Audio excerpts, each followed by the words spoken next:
You're listening to the Fierce Valley Podcast, episode 92. What's up with the new jaw wiring and diet drugs? Let's do it.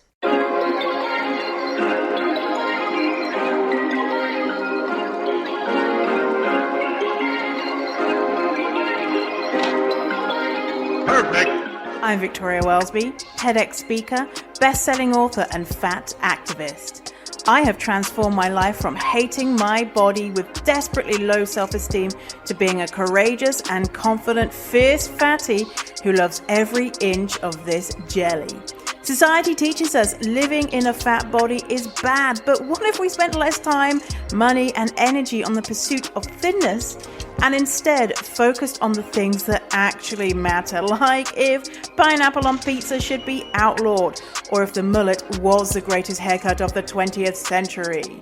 So, how do you stop negative beliefs about your fat body controlling your life? It's the Fierce Fatty Podcast. Let's begin.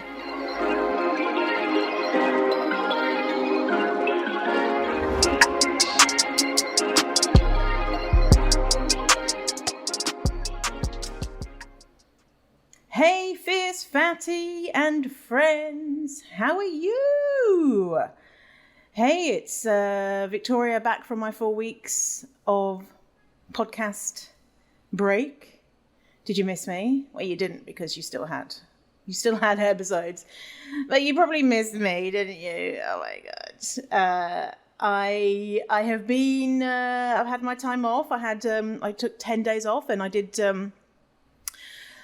some napping and some swimming and some Netflixing and some biking and some yogaing and some napping and some eating and some good times were had by all. So it's nice to have that break.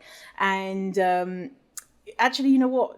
Coming to record this episode, I just felt so much resistance in doing it. I don't like, normally I'm very easily, happily able to bust out podcast episodes, no big deal, but I just felt like,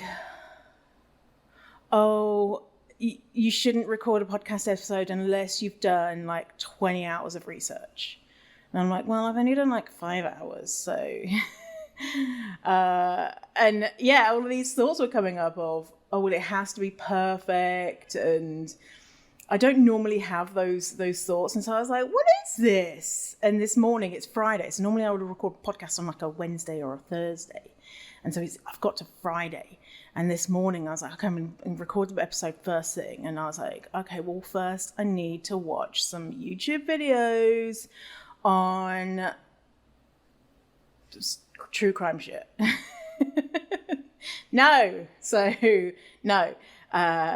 So now I'm like, listen, just come and do it. People don't expect you to be perfect. And it's funny because I just finished a Brené Brown. So Brené Brown is what is she? She's like a researcher. Anyway, she's got a couple of TED Talks, and she's got a few books, and she's very famous if you don't know who she is. And so I took a course that was hosted by my therapist's company, which was like a Brené Brown course on shame.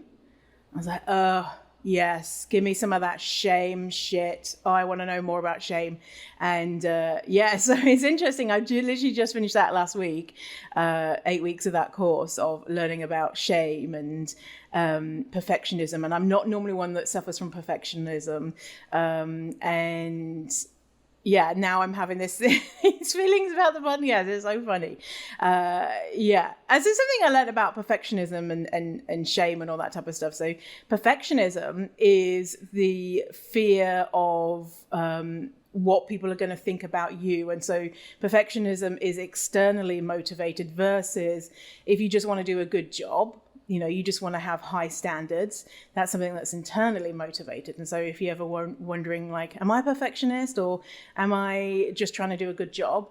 And a lot of times perfectionists don't take action because they're like, well, it can't be perfect. And so I won't, and I'll just procrastinate versus taking imperfect action.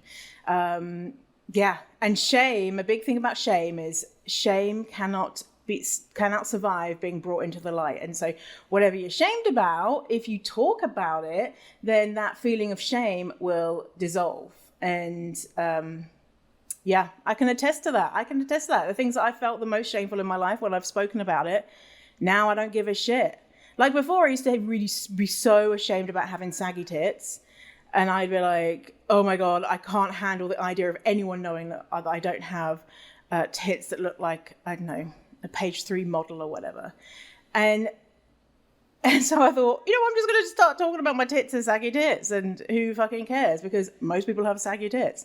And now I just don't give a shit. And so I don't feel any shame around it. And I felt deep shame because my first boyfriend, who was abusive, complained about me having saggy tits.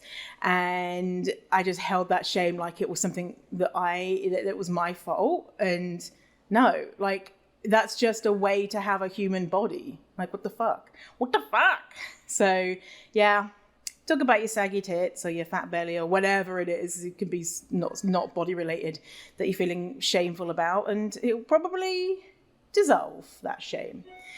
Anyway, so in today's episode, while I've been off, so much shit has been going down. So much juicy stuff. And I'm like, I need to make a podcast episode about this. And the first thing is that some quote unquote scientists have come up with a new way to torture fat people by wiring their jaw shut. Sounds like something that happened in the 60s, 70s, 80s, 90s. Yes, you're right, it is. It didn't work then, and it doesn't work now. And also, a diet drug has been approved by the FDA for the first time since 2014. And so people are like, "Oh my God, this is it. This is what's going to save the fatties." And so I want to talk about that as well. So, University of Otago, which is in New Zealand, apparently, I didn't know this, but apparently New Zealand is fat phobic as fuck. Well, everywhere is, but New Zealand is apparently just taking it to a new level. They are perfecting their fat phobia. I read an article about a person who had emigrated to New Zealand, lived there for years, and she was just getting her permanent residency or citizenship status, and she was denied because she was too fat. Because they don't want fatties in New Zealand. And so she was told to lose weight or she was not going to get citizenship. So, yep, that's fucked up. And obviously that was in a paper, but that was reported about. But I bet you, this happens all the time, right? It's just part of their policy to be like, hey, oh, you too fat, go away. So I don't know, I'm laughing about it. It's fucking horrible. Anyway, so the good folks from New Zealand, University of Otago, tweeted, Otago and UK researchers have developed a world-first weight loss device to help fight the global, quote-unquote, epidemic, the fatness epidemic, which is bullshit, an intraoral device that restricts a person to a liquid diet. Oh my God, this sounds amazing. Have developed a world first. Is it a world first? We've been doing the jaw wiring for many years. Weight loss device that restricts a person to a liquid diet. Have we really? Are we not past this yet? The liquid diet is like people who deny that diets don't work. Even they would say a liquid diet is not a good idea. Even people who are like, well, not all diets work, but, some work. Even those people would say, liquid diet? No, we know liquid diet is no good. But this is, they're really proud of this. And so a few incredible fat people have written about this, and something that came from Louise Adams. Louise Adams is Australian, and she is known as the person who created Untrapped. That's her website, untrapped.com.au. And she sent an email out, and I just devoured every word that she wrote, and she was making the comparison about this being like a dystopian Handmaid's Tale-esque type torture device to shut women up. And so the title of this is The Shadowy Figures Behind Dentalism. So I'm going to read excerpts from this. I'm going to link everything that I'm talking about in the show notes. And so you can go and read the whole thing, because I'm not going to read the whole thing. But it gives you a good overview of what we're talking about. So Louise Adams from Untrapped says, life in the age of COVID has felt increasingly dystopian, and the weight loss industry is apparently embracing this theme with the launch of dentalism, a heinous dental contraption ostensibly an improvement, quote unquote, on the good old days of jaw wiring. The dentalism, so the jaw wiring device is called the dentalism. So the dentalism uses metal brackets, magnets, and bolts to shut the jaw. Once fitted, chewing or moving your jaw is next to impossible. You can only drink liquids through a straw. I won't repost the pictures of dentalism because they are legitimately traumatizing. It's hard to believe that a mild-mannered group of New Zealand dentists not only dreamed up something straight out of The Handmaid's Tale, but then promoted it as a weight loss product. But on the surface, that seems to be what has happened. The lead researcher was Otago's University Pro Vice Chancellor, Professor Paul Brunton, aka Commander Brunton. Louise is saying Commander Brunton there because in The Handmaid's Tale, that's what the men, I don't know, not all of the men, I think the leaders are called Commander. So Paul Brunton, aka Commander Brunton, who claimed that the dentalism is a, quote, non-invasive, reversible, economical, and attractive alternative to surgical procedures. Non-invasive and attractive? If you've seen the pictures of this device, you'll know why this statement is terrifying. The fact that bolting the jaws of larger people shut and then starving them is seen as less invasive than weight loss surgery and potentially a reasonable idea is really saying something. The pilot study itself was not groundbreaking. 7 naughty handmaids, and then that's crossed out, fat white women, were magnetically bolt muzzled and then sucked diet milkshakes through a straw for 2 weeks. There was no control group, and in brackets, no control group equals BS alert. The paper mentions a safety feature to release the dentalism in case of an emergency such as a panic attack or where possibility of choking arises. According to the trial register information, this is a kind of metal mouth shoehorn which you are supposed to use to pry your mouth open and disengage the magnets. I personally can't imagine having the presence of mind to practice my mouth shoehorning skills mid-panic attack / choke, but maybe that's just me. Louise continues. Over 2 weeks, there was an average 5% weight loss, which is not surprising given the women were on a straw-sucking liquid diet. 2 women didn't finish the study. 2 weeks after the torture device was removed, the women were reweighed and surprise, surprise, the weight was returning. These kinds of results drive me around the bend. It is not news to find that if you starve people, they temporarily lose weight. We already know this, and we know that weight cycling is not good for human physiology or psychology. But this was not discussed. The researchers just celebrated the short-term weight loss. The authors had a stab at evaluating what they called the tolerability, i.e., how awful was it, of the dentalism. The woman listed all sorts of harrowing consequences, including bad oral hygiene, trouble pronouncing any words, pain, and finding their lives less satisfying. I counted 17 reported negative aspects directly caused by the dentalism, but Commander Brunton had the nerve to tell the media, the fact is, there are no adverse consequences with this device.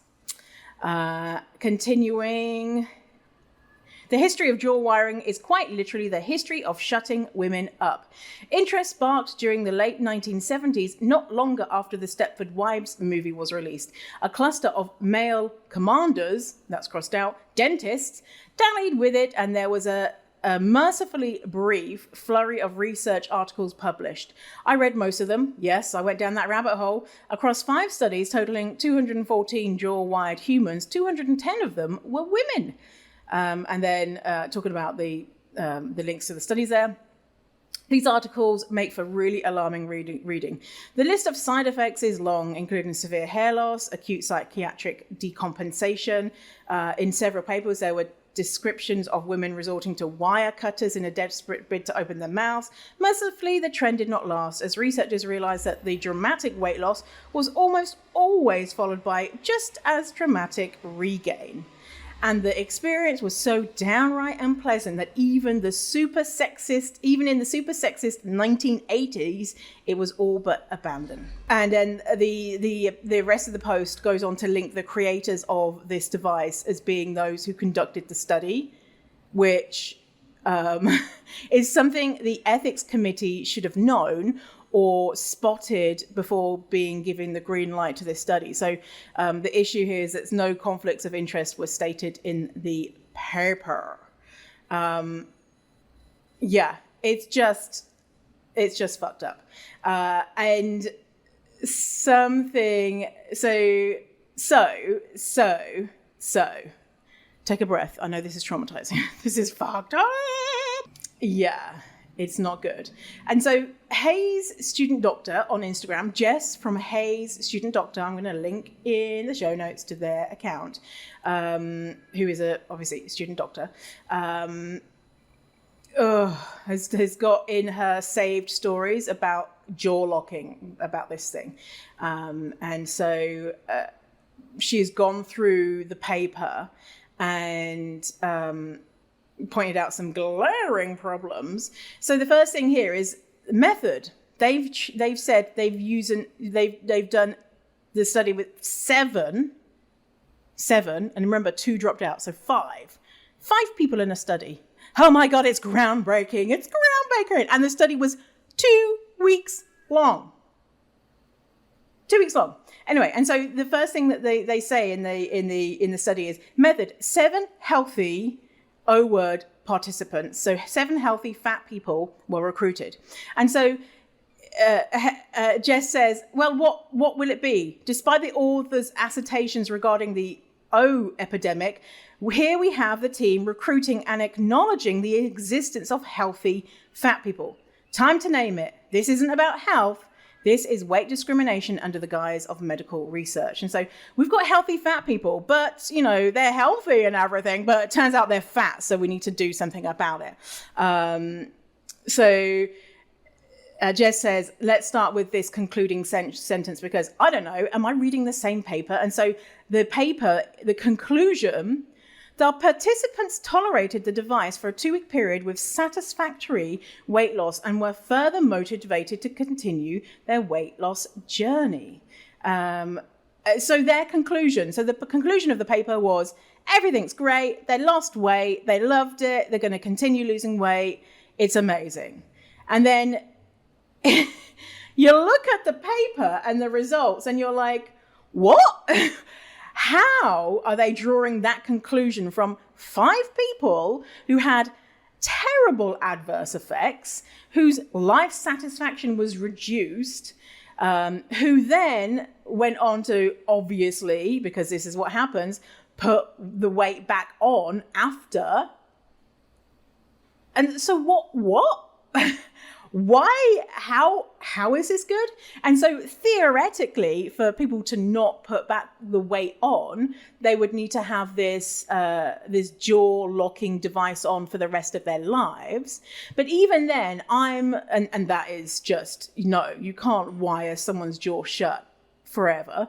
And imagine, no, don't even imagine. But even then, the body would begin to fight back, right? So even if you were just having a liquid diet, the body at some stage would be like, okay, well, fuck, this is fucking terrifying, like it does on any diet. And just because your jaw is wired, your body is going to be doing some remarkable, beautiful things to make sure that you get enough food. And that food is turned into energy for you. So, and so something that Jess points out is that the participants were all women. And so Jess says, don't let this pass you by. Misogyny is alive and well in medical research. And even in the paper, they show what people weighed. And then when they took the device off, that they started regaining weight again.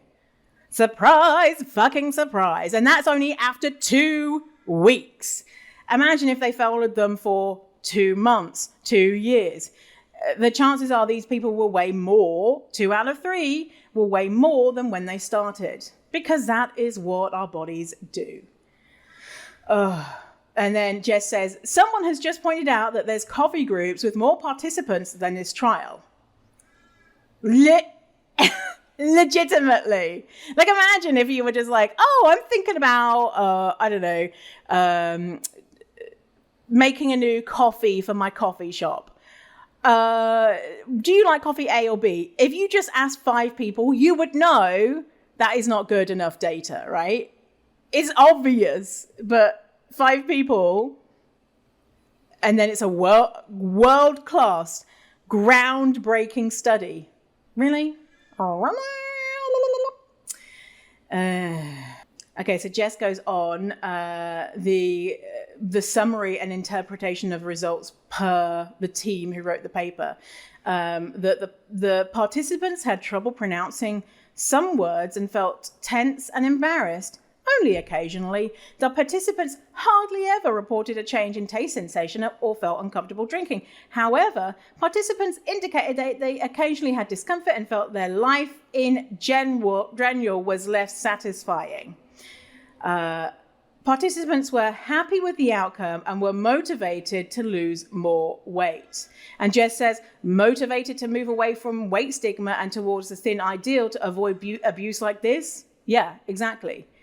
And then they talk about the tolerability, and so they have a baseline of how good are you at pronouncing words, or how much pain are you experiencing, et cetera, and then they show 24 hours after the device fitted, 7 days, 14 days, and then 2 weeks after the removal, and pretty much everything is worse. Right? So we've got trouble pronouncing words, taste changes, pain, uncomfortable to drink, self-conscious because of the device, felt tense, oral hygiene is unsatisfactory, speech problem, difficult to relax, embarrassed. So Jess says, basically all reported to occur more frequently in the presence of jaw lock. This isn't rocket science. And continuing, what's really interesting is that instead of describing or interpreting these results in a meaningful way, here's what was stated in the results section. And in the results section, they've done a ton of minimizing. As shown in table 2, there was minor negative change between baseline and follow-up appointments for most of the items evaluated. However, speech, feeling tense, and unsatisfactory oral hygiene steeply increased between baseline and 14-day follow-up.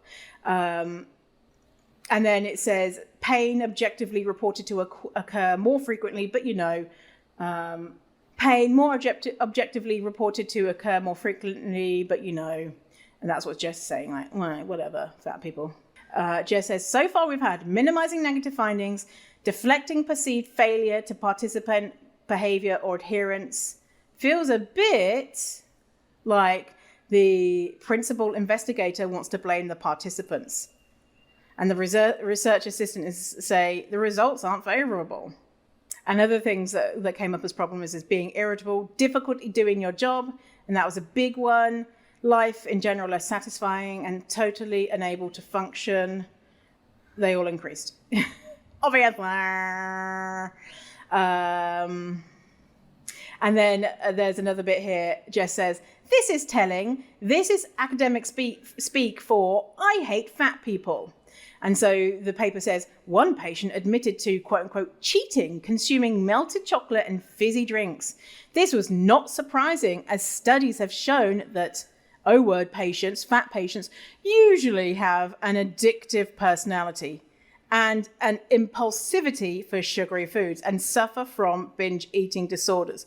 It's fucking bullshit. And Jess says, body weight associated with personality is a trope and perpetuates bias. And Jess says, now here's for the clanger. This paper draws a number of parallels to the literature on jaw wiring and its applicability to its magnetic version of jaw wiring, in that, well, it doesn't work. Describing historically that there are short-term losses for the length of the time the jaw was wired shut, followed by a period of weight gain as weight normalizes back to pre-intervention weight once wires remove, and yet fail to recognize, or do but don't speak of it, the same pattern here with the magnet lock. Yeah, and so Jess as well points out this study didn't investigate the impact of the device on dietary restraint, nor did it make any assessment of relationship with food or eating distress, nor any mention of screening for eating disorders at baseline or follow-up. Yeah, and then the paper goes on like, we're saving the children, we're going to protect all the fat children. And so Jess points out that because they're mentioning the children, even though the study was undertaken in adults, it's a signpost for who is next. Jaw wiring, children. And so the authors of this got a ton of shit online. Thank fuck. Normally, you know, they wouldn't. People would just be, because people are so fat phobic, they'd be like, oh yeah, that's amazing. You're so amazing. So yeah, so that's good. But the authors said after the backlash, to clarify, the intention of the device is not intended as a quick or long-term weight loss tool. Rather, it is aimed to assist people who need to undergo surgery who cannot have the surgery until they have lost weight. Yet, the paper says, a device, and they're talking about what it is, a device which contains magnets to provide a novel approach to the treatment of fatness and can be used in the short term, medium, or long term, either continuously or intermittently. So basically, it's just fucked up. Reagan Chastain's take on it: bolting fat people's mouths shut is not healthcare. She says, too long, didn't read. It is wrong and horrific on every level, and it would be wrong and horrific even if it was actually likely to lead to significant long-term weight loss, which it is not. First of all, I can't believe I have to type this. It's not okay to bolt people's mouths shut. There are certain situations in which wiring someone's jaw is medically necessary, but bolting someone's mouth shut for the express purpose of not allowing them to eat is not now, nor will ever be, a humane healthcare intervention. Based on their article, they are launching this based on the belief that the long-term weight loss fails so often is that fat people can't submit to long-term starvation for long enough if we can't open our mouths. Except that's not remotely valid. Research shows again and again that low-calorie dieting does not lead to long-term sustained weight loss for more than a tiny fraction of people at best. They're also launching this based on the results of a 2-week study. That's not a typo, 2 weeks. If I had turned this in for a freshman level research methods class, I cannot overstate how hard I would have rightly failed the assignment. So the fact that it both passed approval for human subject testing and was published is a testament to the amount of weight stigma in healthcare. This is a grim reminder that many of the people who are impacting fat people's healthcare believe that life as a fat person is less than human existence, and thus any amount of inhumane treatment, including risking our lives, is worth it for even the smallest chance that we might get a tiny bit thinner, even for a short time. Finally, weight stigma in healthcare tells us to blame fat bodies for health issues, but that completely ignores the deleterious effects of weight stigma, which is perpetuated by the idea that fat people should have our mouths bolted shut. Weight cycling, which the research tells us will be perpetuated by this device, and staggering inequalities in healthcare access, which include being told that rather than supporting our health in the bodies we have, it's healthcare to bolt our mouths shut. This is barbaric, and I think every medical professional who willingly participated in this should be banned from the healthcare field forever. So that's fun. And so it was New Zealand and a UK team. And yeah, not only is it fucking awful, barbaric, doesn't work, but the people who did the study, created the device, have so many so many conflicts of interest. It's all over the place. It's all over. Go and read the end of Louise's post there, and it's just unethical as fuck all over. Just what the fuck is what are we doing? Come on now. Okay, so the next part of what I want to talk about is the fact that there is a new miracle weight loss drug. Oh my God, all the fatties are going to be saved. The world is going to be amazing because we're going to have this drug and we're not going to be fat anymore. Yeah. So the first thing that I want to talk about is an article from Ed Cara for Gizmodo titled, "A so-called game-changing weight loss drug is here, so what happens next? Doctors and potential patients are hopeful about Wegovy," that's the name of the drug, but is it really the miracle it's hyped up to be, and will it contribute to medical fat phobia? So this article, I wouldn't suggest necessarily reading it because the person who's written it clearly has a strong level of internalized fat phobia. It's not aggressively fat phobic, and so if you're feeling like you want to have a look, just, it's fat phobic, but it's not kind of like fuck fat people and they'd rather it'd be better if they were dead than than fat, but yeah, so just keep that in mind. There's lots of O words in there too. So, okay, so Wegovy is the name of the drug. Wegovy.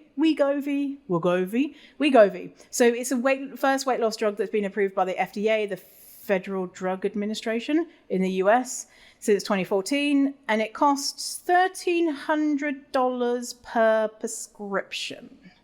Super affordable then. Anyone can go out and get it. I'm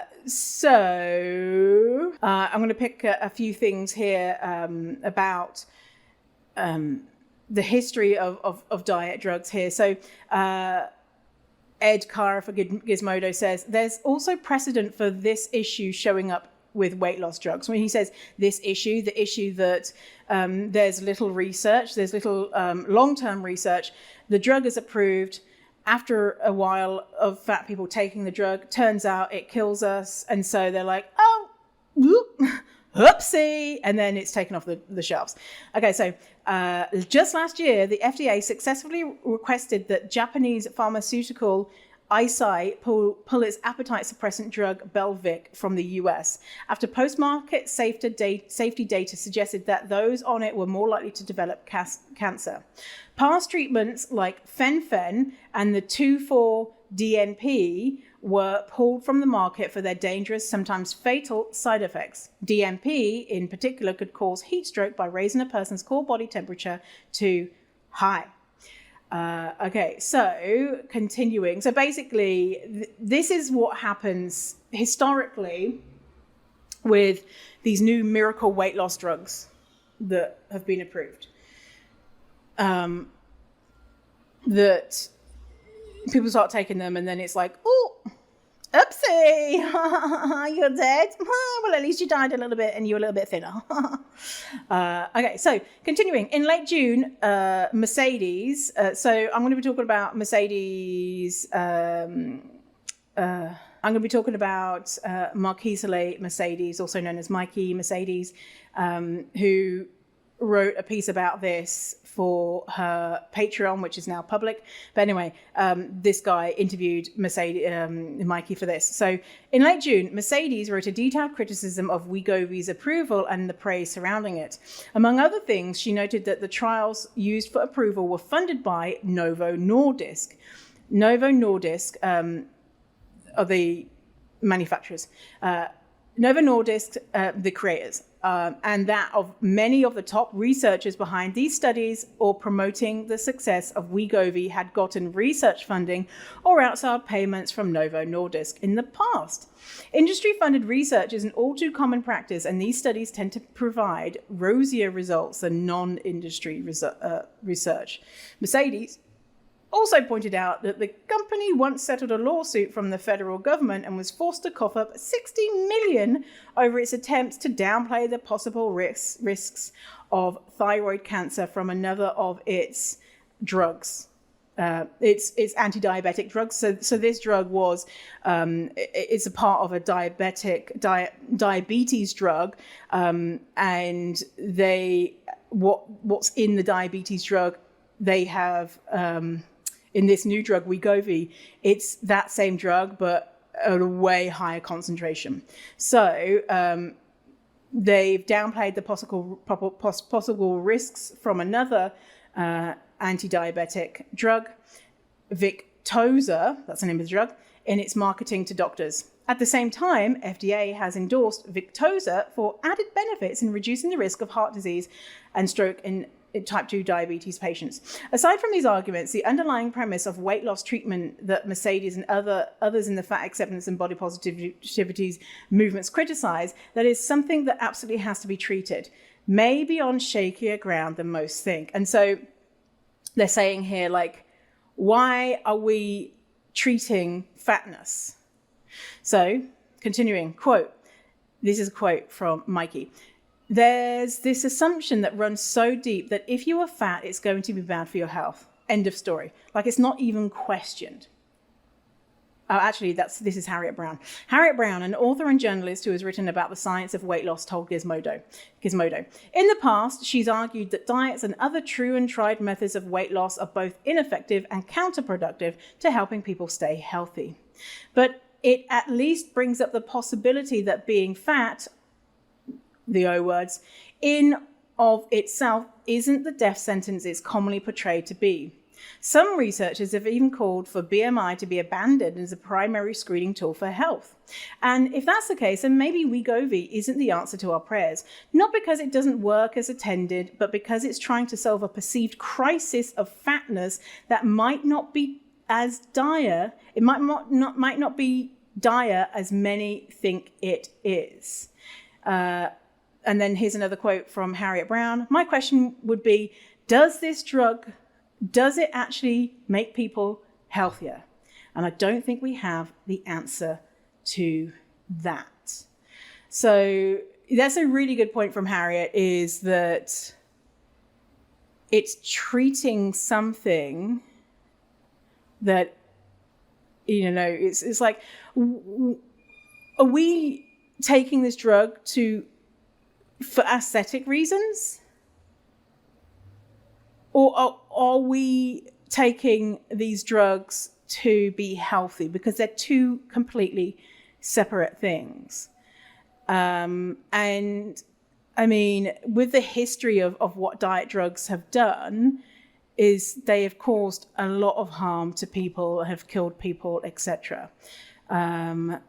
So Marquise Mercedes, MarquiseLeMercedes.com. I am a member of her Patreon. and also goes by Mikey. She wrote about Wegovy, and then she it for her Patreon, and then shared that same post on her website. And so it's called Wegovy Isn't a Game Changer, but an Update. Okay, so here's a little quote from it. While the consequences that corporatized science has on public health are always unfolding, fat people are particularly vulnerable to harm when capitalism and science mix. There is plenty of uproar from scientists when tobacco companies, for example, attempt to meddle in research for profit. But the antics of diet industry players are comparatively accepted. This is because weight stigma in science meshes incredibly well with profit-seeking behaviors of companies like Novo Nordisk, the creator and manufacturer of the drug, and other major stakeholders in the quote-unquote war on O-word. Many scientists are often encouraged by corporate sources of general research funding to promote stigmatizing ideas about fatness. But ultimately, corporate influence usually just reaffirms the biases that already shape science. Unless researchers face their deep-seated biases against fat people, then corporations will continue to influence the bedrock of public health, its evidence base, and the well-being of people everywhere. So, surprise, surprise, surprise, fucking surprise. Mikey does tons of research into where the money is, who's funded this, how much people have been paid, and exactly what the previous article says. Basically, when people who are funding the studies, when they fund the studies and they're involved, basically, then there's going to be way more favorable results versus if it's not like that. And something else, I want to talk about not just Wegovy, but just diet drugs in general. There's a really interesting article from Jessica Wapner, the deadly internet diet drug that cooks people alive. And so I found this from Reagan Chastain's website, and Reagan Chastain says about diet drugs. Many diet drugs get approved based on short-term studies and then are found to cause great harm. The argument that killing some fat people is no big deal if there is a chance that we could become thin is made by people who are our doctors and who claim to be our advocates.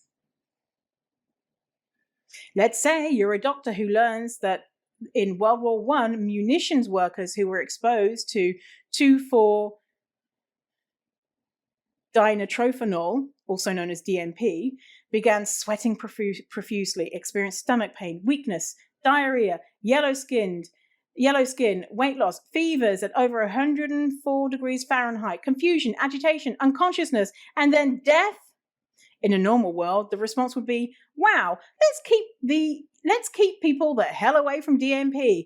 But in 1933, overcome with diet culture, a bunch of doctors, including 2 physicians at Stanford, heard about this and responded, wait, did they say weight loss? So Jess Wapner goes into the story about DMP. And it's great. Now it's behind a paywall, but I've got the link to the article where it's free from the paywall, so you can read it. And basically, in a nutshell, people on the internet know about this DNP, and so they have been selling it illegally to people to help them lose weight. And obviously, people are getting sick. I can't remember if people died, probably. But it's really interesting because people will do anything to lose weight, right? And and it's just the same thing over and over. And now you might have heard of something called fen-phen. I mentioned it before, fen-phen. Like fen-phen is like the most notorious one. And so fen-phen, this is from Wikipedia, was shown to cause potentially fatal words are hard, pulmonary hypertension and heart valve problems, which eventually led to its withdrawal and legal damages over 13 billion. So a little bit about fen-phen. So fenfluramine, which is a single drug, was first introduced in the 1970s, but was not popular because it only temporarily reduced weight, I guess, while the people were taking it. A 1984 study found a weight loss of I'm not going to say how much, in 24 weeks as compared to less under a placebo. It sold modesty until the 1990s when it was combined with phentermine, which is where the fen, and it's spelled Fenphen. So it was combined with phentermine and heavily marketed.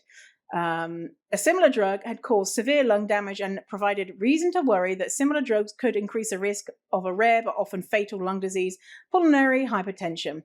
In 1994, Wyeth official Fred Wilson, Wyeth is the people who created it, marketed it, sold it, manufactured it, of official Fred Wilson expressed concerns about fenfluramine's labeling containing only 4 cases of pulmonary hypertension when a total of 41 had been observed, but no action taken until 1996. And so this whistleblower was like, hey man, like we should maybe tell people that if they take it that the bad shit could happen. And so in 1995, Wyeth introduced dexfenfluramine, which it hoped would cause fewer adverse effects. However, the medical officer for the Food and Drug Administration, Leo Lutwak, insisted upon a black box warning of pulmonary hypertension risks. After Lutwak refused to approve the drug, the FDA management had James Milton Bilstad, an FDA senior drug evaluator, sign it and approve the drug with no black box warning for marketing in 1996. So basically a whistleblower was like, hey, this is fucked up. And so they're like, okay, fine, we'll put some other shit in it to reduce the risks. FDA were like, we need to, not really, let's put a black box warning on it and say, listen, there's risks of this. And then a senior at the FDA, who knows why, was like, listen, mate, don't worry about it. Just let it go out. And so continuing, in 1996, a 30-year-old woman developed heart problems after a month of using fen-phen, and she died in February 1997. And then basically, shit happened, continued to happen. And they had to pay out $13 billion, which is probably not enough, right?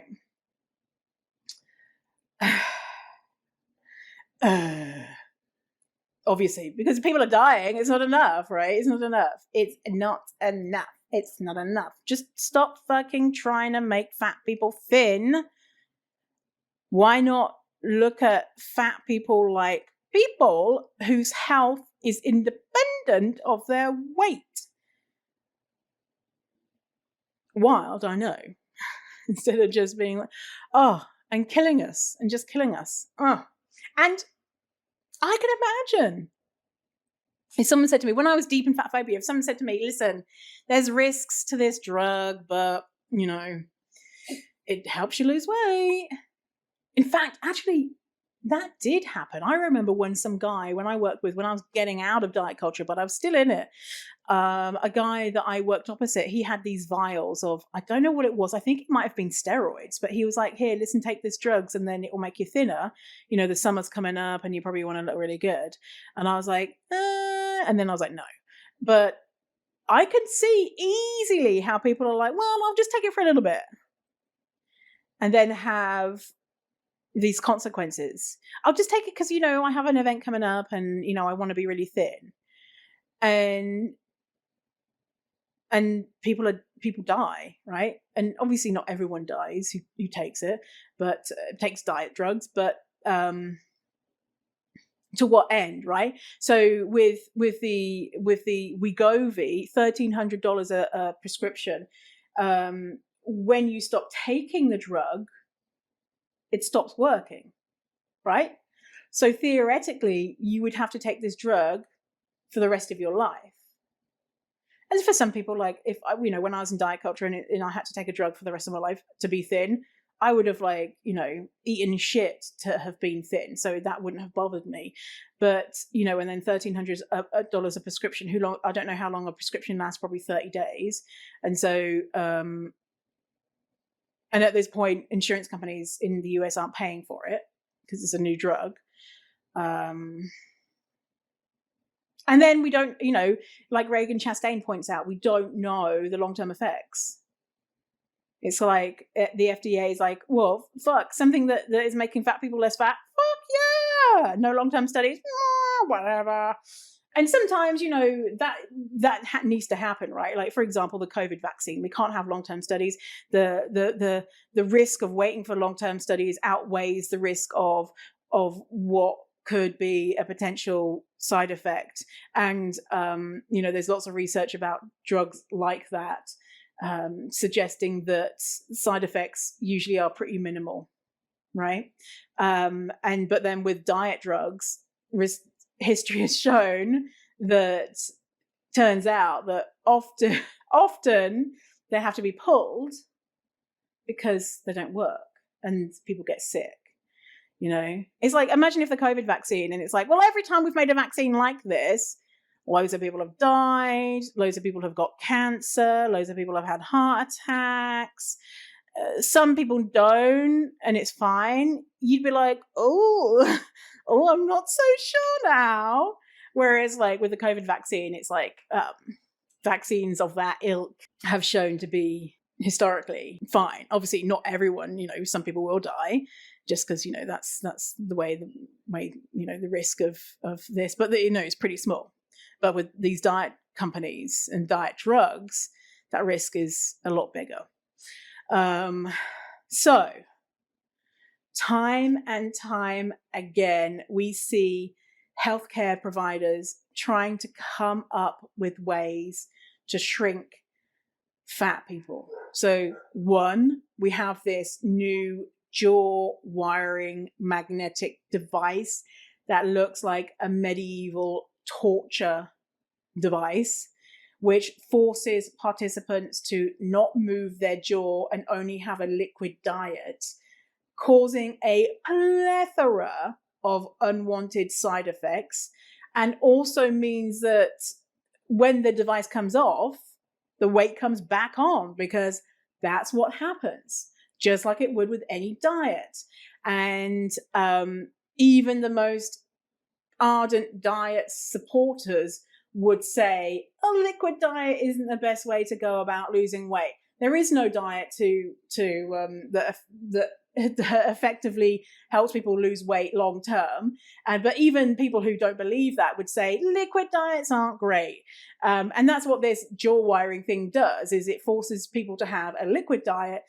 And as soon as it's removed, the body is like, fuck this, and then puts the weight back on, presumably more, because we've got really shoddy data from this jaw wiring device. Only 2 weeks and 5 people in the study. And so it's been heralded at this as this groundbreaking thing, and it's just not. It's an embarrassment of a study, and it is a torture device, not to promote health, but to shrink people temporarily, and in the most barbaric and fucked up way. And then also we have this new, quote, game-changing drug approved by the FDA called Wegovy, where there's conflicts of interest left, right, and center in regards to funding. Diet companies and the drug manufacturer have basically paid for this drug to come to fruition and the study to be more favorable than if they didn't pay for it. And the history of diet drugs is horrifying.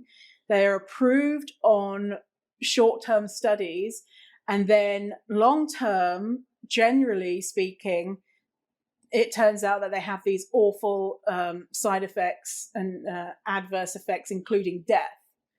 But at least you died and you were a little bit thinner, right? At least you died, and in your casket, people were like, oh, did she lose weight? Oh, well, it was all worth it because she looks fabulous, right? Because that's amazing. That's what we want, right? It doesn't matter that you're dead, but you're going to look so thin in your casket, and your friends and family are going to be like, oh my God, did she lose weight? She looks amazing.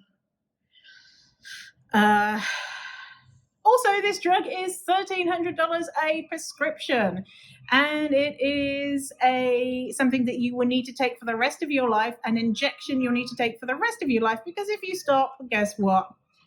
You're going to be fat again. And this is solely to reduce body size. This is not to make people healthy, right? Because health and weight are two different things. So we have to always keep in mind that you can be fat and healthy. If this is about health, then people would just pursue health, right? They would work out, okay, how can we help fat people be more healthy?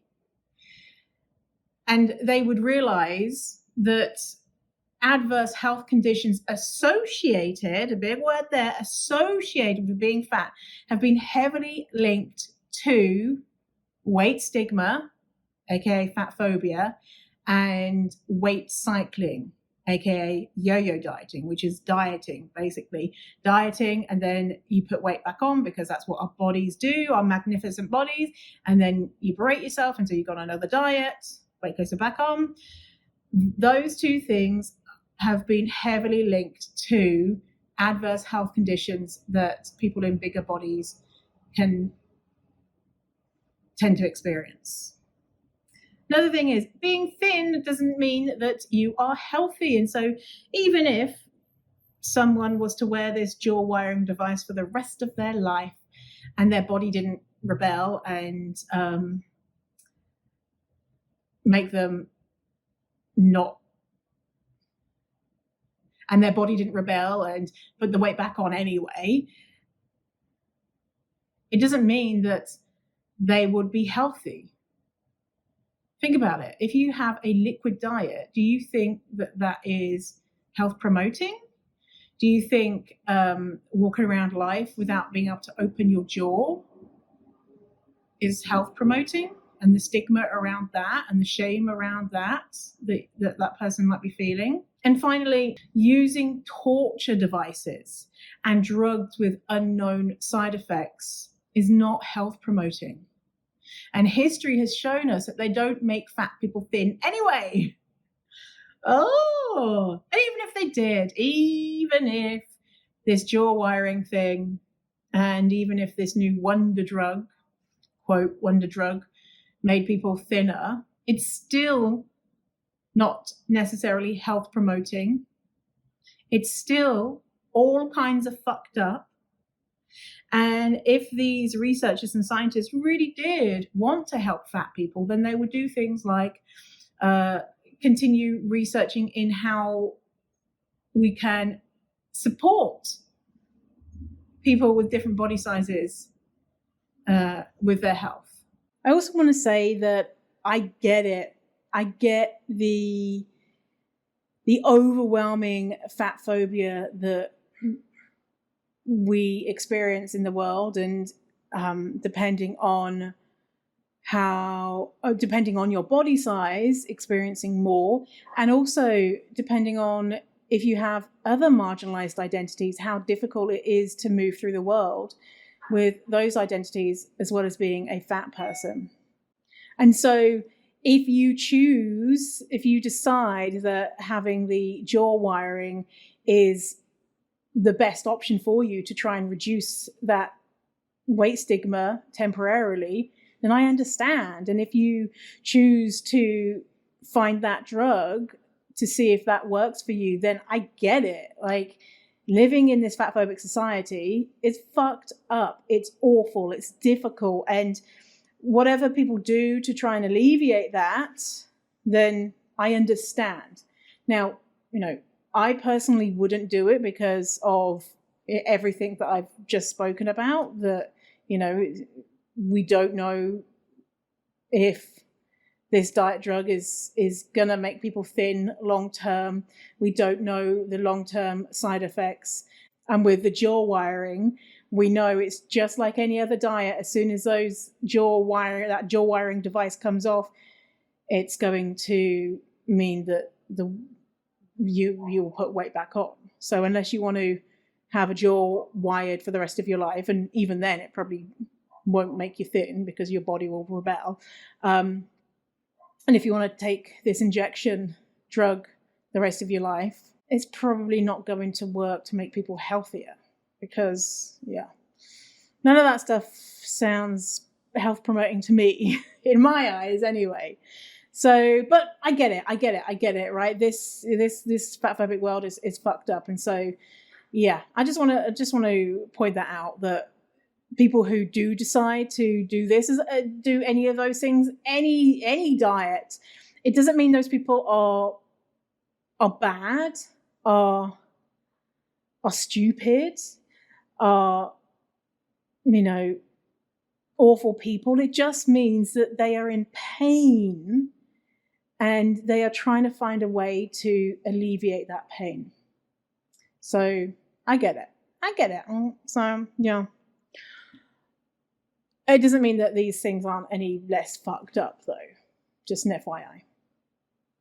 All right, well, I hope you've enjoyed this episode. Thanks for hanging out with me today. I'll see you on the next one. Stay fierce, fatty, and I'll see you in a while, alligator.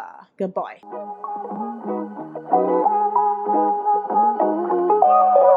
Thanks for listening to the episode. And if you feel ready to get serious about this work and want to know when the doors open to Fierce Fatty Academy, which is my signature program where I teach all about how to overcome your fatphobic beliefs and learn to love your fat body, then go to fiercefatty.com/waitlist. Again, that is fiercefatty.com/waitlist to get your name on the waitlist for when Fierce Fatty Academy, my signature program, opens.